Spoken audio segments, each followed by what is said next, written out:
Iniulat na nagpaputok umano ng warning shot ang isang US Navy Arleigh Burke-class guided missile destroyer laban sa mga Chinese fishing vessel na nagkukumpulat noong manakaraang araw. Dineploy ng US Navy ang USS Milius upang magsagawa ng Freedom of Navigation Operation at tulungan ang Coast Guard na bantayan at protektahan ang mga teritoryong pagmamay-ari ng Pilipinas. Nang tumungo ang nasabing warship malapit sa island, agad umanong hinarang ito ng ilang mga Chinese fishing vessel upang hindi makalapit sa nasabing isla, ngunit nagulat ang mga Chinese nang bigla umanong nagpaputok ng warning shot ang USS Milius. Sinabi sa report ng US Navy na dahil umano sa sobrang takot ng mga Chinese, agad na nagsialisan ang mga ito at lumayo sa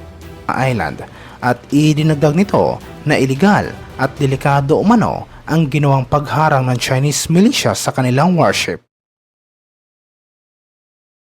Iniulat ito matapos mangako ang gobyerno ng Estados Unidos na ituloy ang pinaplanong investment nito sa ekonomiya ng Pilipinas, kabilang ang mga socio-economic programs sa mga komunidad na kung saan matatagpuan ang mga site ng Enhanced Defense Cooperation Agreement.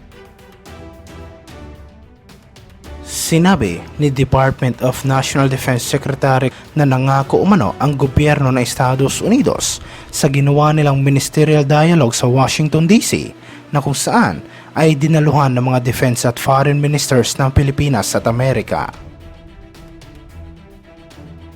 Dagdag pa na nangako ang Estados Unidos na maglaan ng $100 milyong para sa modernization ng Armed Forces of the Philippines at gagamitin ang pondo sa pagbili ng mga humanitarian assistance at disaster relief medium-lift helicopter para sa disaster response at non-combat operation ng Sandatahang Lakas. Nagpasya din ang Estados Unidos na taasan at dagdagan ang pondo para sa development ng mga EDCA sites mula sa $82 million hanggang sa $100 million o may katumbas na 5.5 billion pesos. At dahil dito, magiging 11 billion pesos na ang kabuang pondo para sa mga helicopter at mga EDCA projects.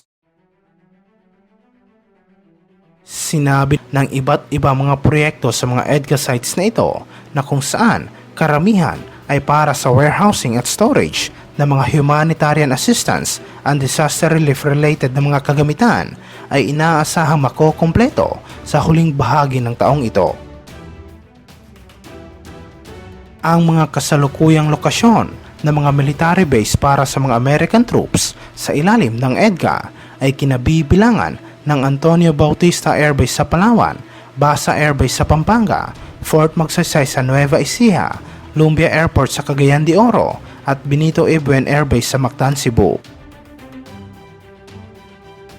Samantala sa ibang aspeto naman, iniulat na dineploy umano ng Navy ang isang missile boat nito at tiyempong namataan nito ang isang Chinese Coast Guard vessel sa lugar, kaya agad nila itong nilapitan. Sinabi umano sa report na nagulat ang mga Chinese matapos makita ang missile boat ng Navy at agad umanong umalis ang mga ito sa lugar. Hindi naman hinabol ng Navy ang mga Chinese. Dineploy ng Navy ang isang missile boat nito upang magpatrolya at magbigay ng suporta sa ilang mga barko ng Coast Guard na nagsasagawa ng misyon sa nasabing karagatan. Binabantayan din nito ang island dahil sa presensya ng ilang mga Chinese fishing vessels sa lugar, at sinabi ng mga eksperto na isa umano itong malaking banta sa seguridad na nasabing isla, kaya kailangan mas palakasin pa ang presensya ng hukbong dagat sa lugar.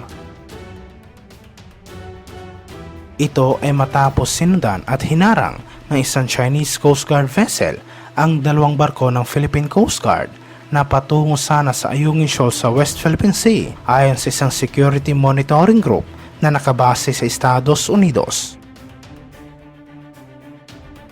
Hindi ito ang unang pagkakataon na mga barko ng Philippine Coast Guard ay sinundan at hinarang ng kanilang mga Chinese counterpart sa loob mismo na exclusive economic zone ng Pilipinas sa West Philippine Sea. Wala pang isang dosenang sundalo ang dineploy ng Philippine Navy sa isang lumang landing craft na BRP Sierra Madre na kung saan ay sadyang isinadsad ng sandatahang lakas sa Ayungin Shoal noong 1999 bilang tugon sa ginawang reklamasyon ng komunistang bansa sa Mischief Reef.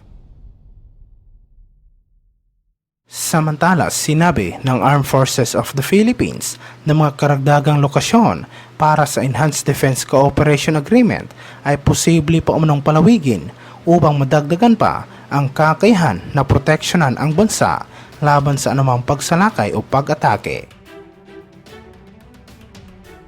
Sa isang panayam sa media, sinabi ng tagapagsalita ng AFP na si Colonel Medel Aguilar na nagpahayag ng pag-asa ang sandatahang lakas tungkol sa pagpapalawak ng mga EDCA sites dahil makakatulong umano ito upang mapabuti at mapalakas ang kanilang kakayahan.